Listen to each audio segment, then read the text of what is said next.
All we have is 3 suspects wearing scarves over their faces.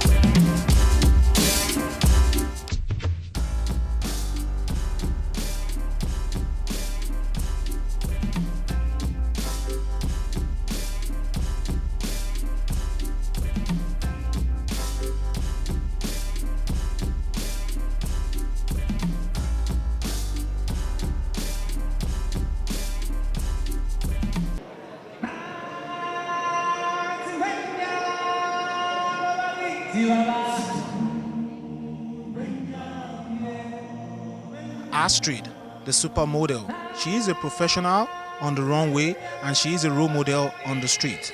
She inspires a lot of African women here and a lot of African men as well. She is someone to look up to. She is one of the think tank, the movers and the shakers of African descent living here in Western Australia. Actually, the fashion industry in Perth is starting to change, and I really love it because when I start myself, to be honest, nobody wanted to represent me. Everyone was like, oh no, we already have 2 black models, or no, there's not really market for black model. So I started to do it on my own.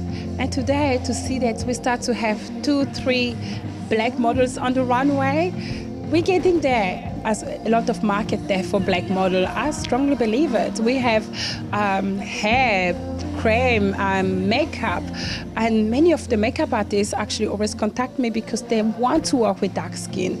And actually we're getting booked more than other models. So it's definitely, the change is there, it's coming.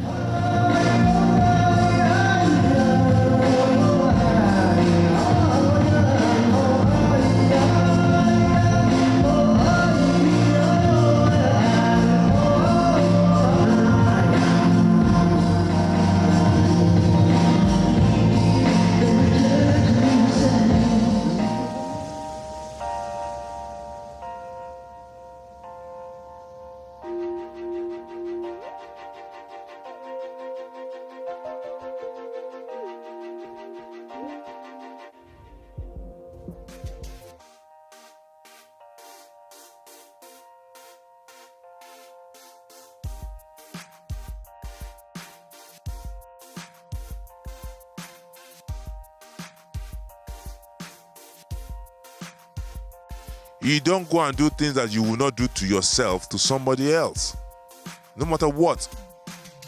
It's just like, say, somebody getting drunk and they go and do some stupid, ignorant stuff, and they come out and claim that they were under the influence of whatever they were, alcohol or drugs, whatever. But you got to understand it that they chose to drink. They chose to take the drugs. They did that themselves. Nobody forced them. So if they feel like they want to do anything wrong to anybody else, they should do it to themselves because they drank themselves. And if you want to hit somebody, hit yourself. You enjoy the pain yourself. Do it to you. But you don't get drunk, then you go out and hit somebody else who was not party to you getting drunk. Then you come and your excuse is, oh, I was under the influence. And if you come to analyze that influence that you had, look at that. You go to the bar. Whenever you go to a bar or you go to the bottle shop, you are never ever given anything for free. You have to pay with money. Let's put that on hold. Let's look at that money. How do you come by that money? All right. How do you come by the money is that you have to go and work. And whenever you go to work, you are using your lifetime in doing that job. So when you work, you earn money which is equivalent to your life spent on doing the job. Okay.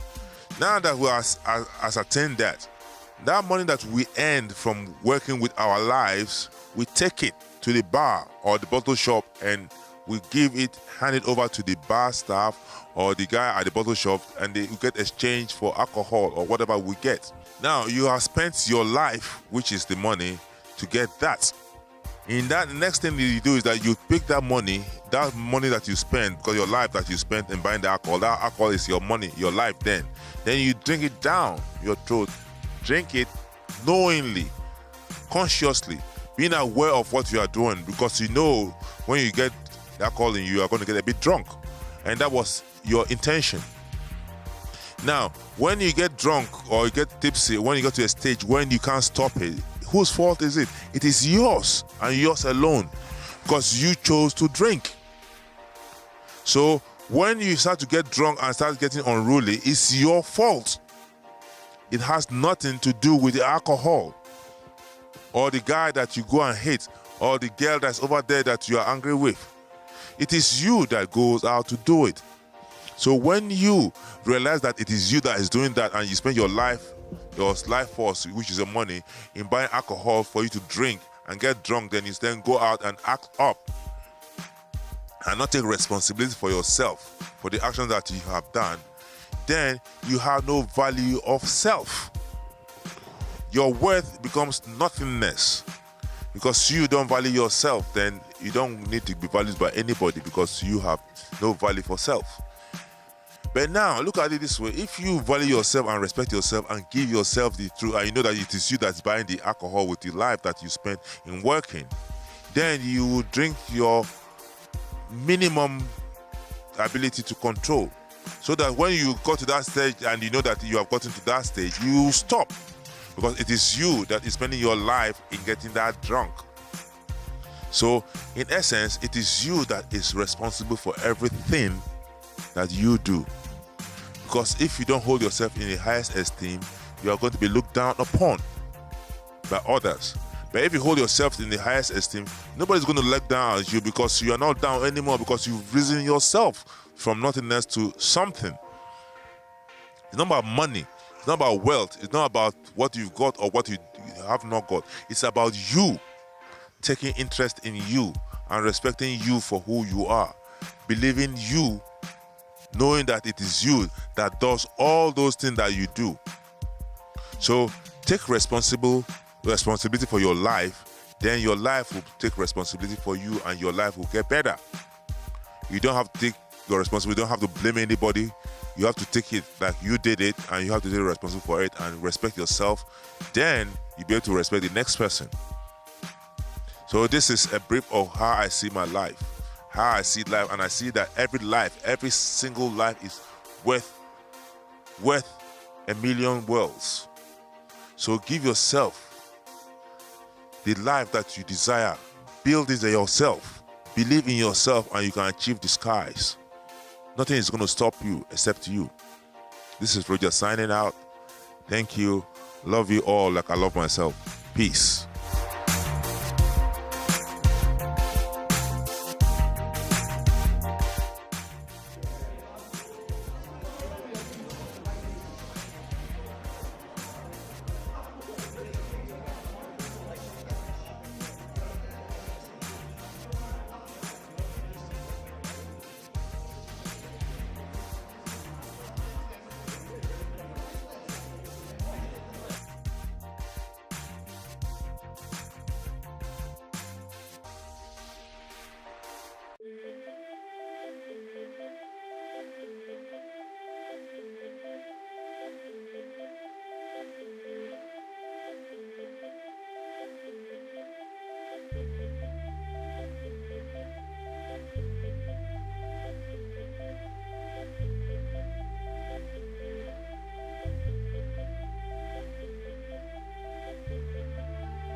we're looking at the struggles of the migrants from African backgrounds arriving into Western Australia, their ability to identify their culture and mixing it up to understanding the difference between the culture in which they meet themselves and the culture they were born into.